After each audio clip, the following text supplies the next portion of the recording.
Hi, I'm Elizabeth Bellows. I'm from the C&I department, Associate Professor of Social Studies Education. I'm also the Inclusive Excellence Faculty Fellow in the College of Education. My pronouns are she, her, hers. And I'd like to introduce my co-presenter today, Dr. Amy Cheney. Hi, I'm Amy Cheney. I'm the Director of Digital Teaching and Learning for the College of Education and a Professor of Instructional Technology. My pronouns are also she, her, and hers. And today we're going to be presenting on classroom management for remote learning. We'd like to share with you today sort of a top 10 list, 10 strategies for managing your online classroom. This is an overview, and so it can serve as a good intro for thinking about classroom management within a virtual space. Students are having some interesting experiences in our virtual spaces this fall as they were in the spring. These next two slides are some examples from social media, and they show some assumptions that seem to be pretty common. For example, this professor is saying, develop a disaster plan and have an alternate location to log in and submit your work. You have to adjust. Computer failures, internet problems are not adequate for not being able to participate in a timely fashion. On this next slide, we see a student saying that she's still getting used to wearing a scarf in her own house, and that's why she hasn't turned on her video. In the bottom example, we see a student who was cut off from taking a quiz because the Wi-Fi shut down. And wanted to make the effort to take a quiz again for full credit. And the professor says, get better Wi-Fi access, and will not reopen the quiz for the student to take again. So we've got some issues, I think, in the realm of classroom management. And we hope today to talk about some strategies for being mindful and inclusive in the ways in which we interact with our students in these environments.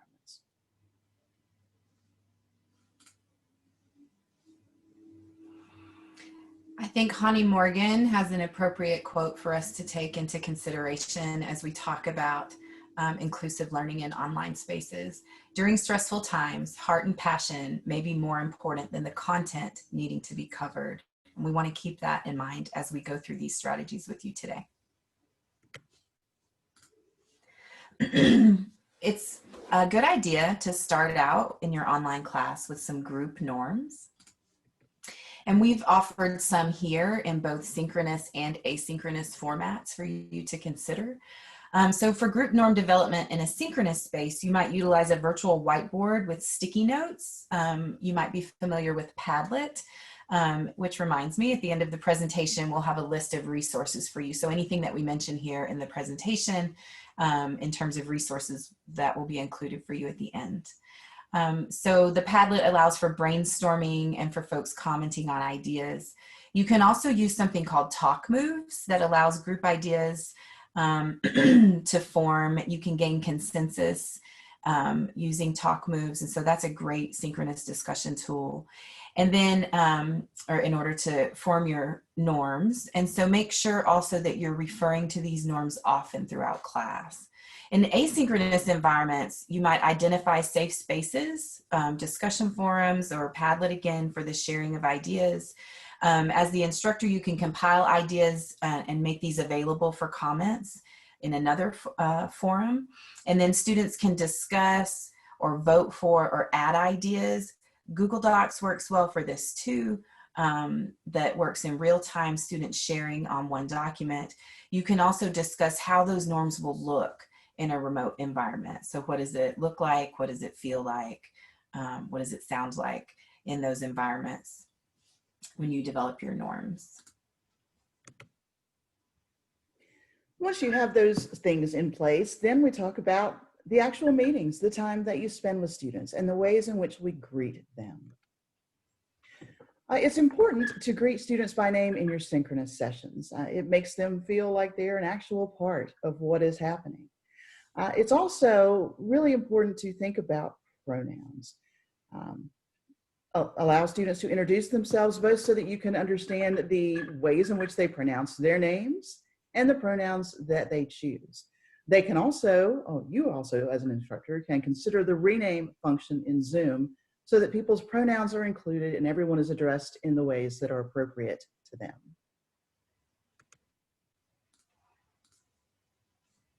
Great, and that helps with creating welcoming spaces as well. And so a couple of things you can do to create a welcome space once you've created your norms and everyone's been introduced with their pronouns. Try to log in early to class, just as you would in a face-to-face class. You would be there early to sort of field some questions, perhaps provide an opportunity for informal conversation and checking in with each other, greeting people by name. Consider using a welcome slide as folks come in and sharing your screen. It can contain a quote, background music, or an outline of the day, your agenda for the day. And then encourage students to create welcome slides with text and music of their choosing so that they can sprinkle in their own identities and preferences into your classroom. Just as important as creating a welcoming space is being cognizant of giving students opportunities for social interaction with one another. This creates community, it creates a sense of presence, and allows them to feel like they are part of a greater whole, a learning community. So a very simple strategy that you can use to help students ask random or informal or social questions is something like a Q&A or an Ask It basket in your asynchronous forum. So that they can check in or just talk about things that are on their mind that may or may not be directly related to the content of the week. Students that I've spoken with or heard from have been very invested in the notion of check-in sessions in Zoom. They like the idea of just coming in for a short period of time for that same kind of informal conversation or the opportunity to ask questions. And as we think about the fact that many of our students are likely isolated in their home environments, this also gives them an opportunity to connect with you and with their peers. And in the same vein, it's important to provide opportunities for them to interact outside of class. And this can look like a whole lot of things. You could have a hashtag on Twitter that is for your class where people can share resources. You could use other social media. You could have an Insta tag for your class. I'd say Facebook, but students roll their eyes now when you mention Facebook. But certainly there are all sorts of tools and strategies that can be utilized for group projects to allow students to work together and be with one another in social ways. So after creating your social spaces, or as you're thinking about creating your social spaces, we really need to think about how we're using video and how we can use video in inclusive ways. And we found a great infographic, but I want to focus right here on the center of the infographic to talk about really why this matters before we talk about what to do and what not to do. But first of all, first and foremost, students might be uncomfortable displaying their living space to their peers. You see today I have a virtual background. That's for a reason. And your students might be sharing space with roommates, with parents, with younger children, siblings. We just can't make any assumptions about their living space. And so we have to respect that privacy. It might be a safety concern. Students and their family members may not want their image captured. A lot of us are recording our Zoom videos and putting them on YouTube for students who might be absent to go back and review. And so we need to be respectful of folks' choice in terms of safety and what they feel is safe for them, and that's their choice. In terms of equity, Dr. Cheney shared with you earlier a student experience. Someone had their internet drop off during a quiz. And so I think all of us have experienced some sort of technical difficulty at some point in our lives, whether it's while we're teaching or while we're trying to talk with our family members on FaceTime.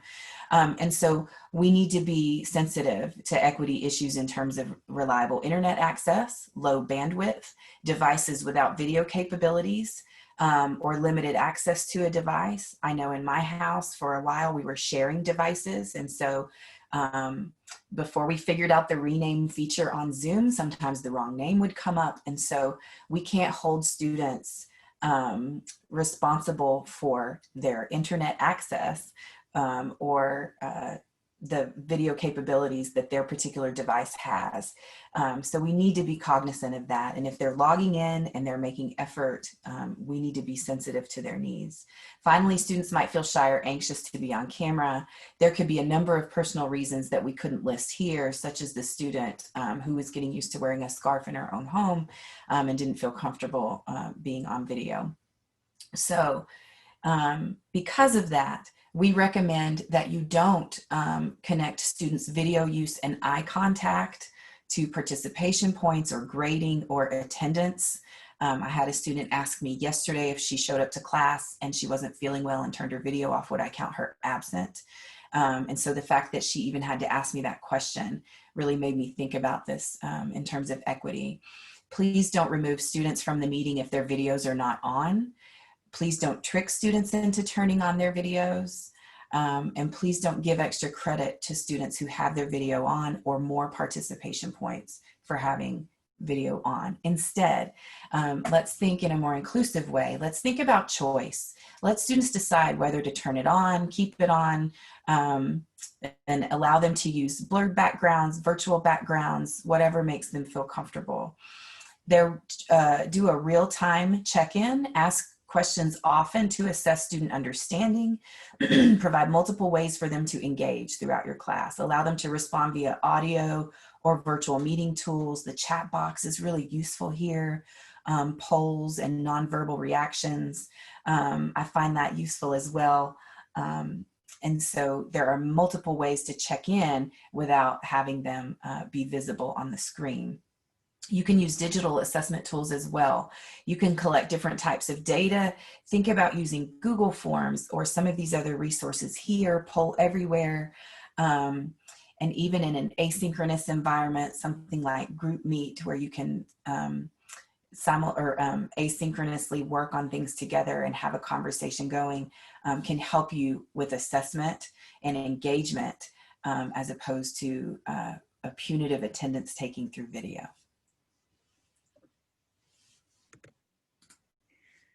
That really ties directly into the issue of attendance policies. I think we all probably have a story from a student at some point who has, for example, in my own experience, I've taught online for years now. I had a student who was suggesting that she join from the hospital while she was in labor because it is so ingrained and the expectations have been such that if you are not there, then something bad's going to happen to you as a student. So in this time, we really need to think about what our attendance policies look like and what they're for and what purpose they are serving in terms of instruction. So I'm one of these people, probably like many of you, who have kids who are doing Zoom school, as they call it, at home. And I've watched some really great examples from their K-12 teachers who are not insisting that they be on camera all day long, but instead are thinking in terms of engagement. Maybe a Google form check-in to talk about what they have been reading or viewing that day.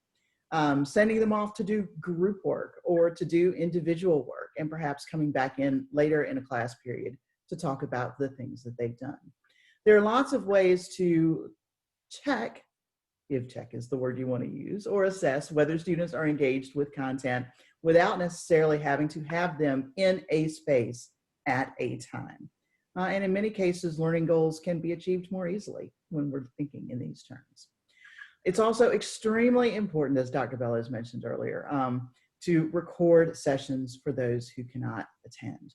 We have a number of students right now who are taking online courses from home. They have work schedules. They are caretakers for people around them.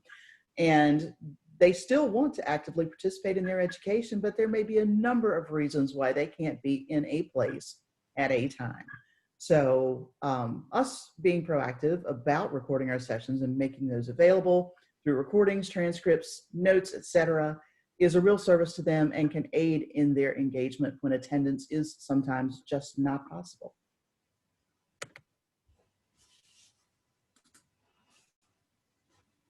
So in terms of groups and breakout rooms, we know that Zoom fatigue is a real thing. And so as we're being cognizant about just keeping our students the entire time that we have class in a synchronous way online, we can break up some of that fatigue with some groups and breakout rooms. And so we wanted to talk specifically about adding group topic choices with numbers. So ways that you can break up your students into groups. You can use the rename feature in Zoom. So you see right now that Dr. Cheney and I have our names displayed. And in Zoom, you can change that in your settings, and you can do it in the middle of a meeting. And so students could put their chosen number right in front of their name, which would allow you to break them up into a choice group for a quick group assignment. If you know what group assignments you want to do prior to class, for example, I do jigsaw reading groups in my class. And this is a new skill I'm going to try this week, actually. I haven't tried it yet, but you can use Zoom and upload a CSV file in order to group your students and pre-assign them before the Zoom session starts. And so we're going to include that resource for you. You could utilize a tool for students to record their small group discussion. You could use Google Docs. So in other words, having them document the content of their conversation to share, that could help. And then consider a brief peer evaluation instrument for group participation. So again, Google Forms could work really well for that in terms of having students group assess or peer evaluate one another in their small groups. So as we think about these kinds of things, breakout rooms, group discussions, group projects, what we're really talking about in larger terms is the whole notion of engagement. And along with engagement, we have to consider the idea of transitions between activities in our virtual spaces. You've probably all heard by now that lecture is not necessarily the pedagogy of choice in virtual spaces. However, that doesn't mean that you cannot deliver content. Many lectures are fabulous ways to go, or you can use a tool. For example, Google Slides has a Q&A feature where students can ask questions while you're presenting, and you can pop those questions up on the screen and address them. H5P has some options for stopping a video presentation and allowing engagement. But we've got to be cognizant of people's sitting time, of their attention span, and of the Zoom fatigue that we are all very aware of at this point.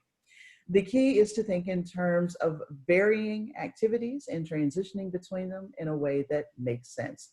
And there are tons of ways to do that. Even watching a video together, a Netflix party, or a video that you show on your Zoom screen. They can do role play, they can do debates. There are all sorts of things that we can do to promote engagement within our synchronous sessions. And certainly from a standpoint of inclusivity, providing multiple means to engage with content is extremely important. You might look at the same content in terms of a mini lecture accompanied by readings or videos or art. But making those ideas and those important things that you want students to take away available in a variety of ways. And of course, if we really want to look at engagement and inclusive practice, we've got to keep in mind that choice is key. And choice is perhaps easier in online environments than it might have been in face-to-face. Students can decide how they want to show or demonstrate their learning or their competencies. And certainly giving them a choice on how to show what they've learned allows them to take greater ownership of their learning. So our ninth strategy just involves logistics, and I'm going to share 4 logistical thoughts with you in terms of course design when you're designing for a virtual space. The Wright College of Education Inclusive Excellence team provided the Center for Academic Excellence and the broader university community with this Inclusive Excellence syllabus framework. And we've also adjusted that for inclusive online syllabus design. And so we'll provide those resources for you as well, but it gives you a nice framework about what components are in a traditional syllabus, and how to think about that now in a virtual space in terms of inclusivity and those syllabus components that you might have. Another idea is to create a predictable flow for your course. One thing that I do is I have 4 components for my course, and every week we engage in each of those 4 components in some way. Another way to think about that is a predictable flow that's promoted by the Agile Teaching Academy. If you participated in that or are interested in that, you're encouraged to provide a flow such as prepare, engage, and apply each week. So students are used to some sort of structure for how they're going to be learning and how they're going to be assessed in the course. A third idea is to record class sessions and make them available for students who can't attend. We keep coming back around to this one, but we want to make sure also that our videos have closed captioning. And I've been thinking a lot about, as an instructor, how I'm teaching a course that I've taught for a very long time, but teaching it online for the first time. And so I think many of you in the role of instructor are thinking about, okay, if I develop the course this semester, I'll be able to do it again in an online environment. And so as you're thinking about those things and putting those videos together that you might reuse, think about having closed captioning, because we want to make sure that all of our videos are inclusive, just in case, you know, anybody shows up in our class who might need such closed captioning. Aside from hearing impaired folks or folks that need closed captioning, for that reason, there are other reasons why closed captioning is a good idea. We're talking about inclusive learning spaces and not making assumptions about where students are. And so sometimes listening, depending on where they are, isn't possible. And so the closed captioning can help as well. We want to be mindful of the cumulative time that students are spending in Zoom. And so even though your class might meet for 4 hours a week, that doesn't mean you want students sitting in front of their computer in Zoom for 4 hours a week. And so we want to be really mindful about that cumulative time. If that's 4 hours a week for your one class, imagine if all their professors were doing the same thing. Students would never be out of their seats and never be away from their screens. And I know we all feel like we're never away from our screens at this point in time. I will say one thing that I just had cause to think about a couple of days ago, and that involves closed captioning. If you are using YouTube for your video delivery, students have the option of choosing the language of the closed captioning. So if you have students who are more comfortable in a language other than English, that allows them to listen to the content of the course in their chosen language. So certainly another advantage of that. So speaking of talking, the final of our 10 is using text chat in your sessions. One of the things that I've seen mentioned several times in spaces I follow on social media is that people are not allowing text chat during their synchronous sessions. And what that seems to do is leave the participants feeling isolated, as if they're not participating fully in the session.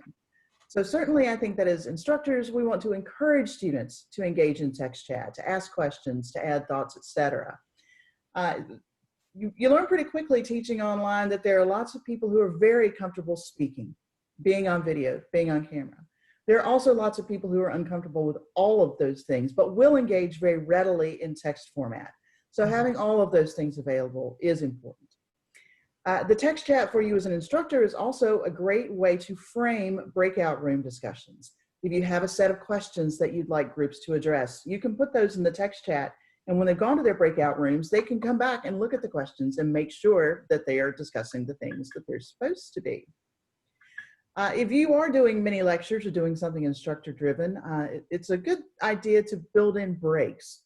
To look over the chat to see if there have been any questions that need to be addressed, any comments that are adding value to that conversation that might not have been said out loud. It's kind of a skill to multitask when you're teaching, to be speaking and reading. So a great suggestion that I saw recently was to allow students to take turns being your chat wing person. That it's their responsibility to keep up with the chat and let you know if there's something that needs to be addressed. Alert you to important ideas or questions or things that might cause a pause in what's going on, because they are important right at that moment. That's not something I've tried yet, but I think it would be super cool and fun. So there are all sorts of ways to use text chat to keep people engaged in your synchronous sessions, along with whatever verbal conversation you might be having.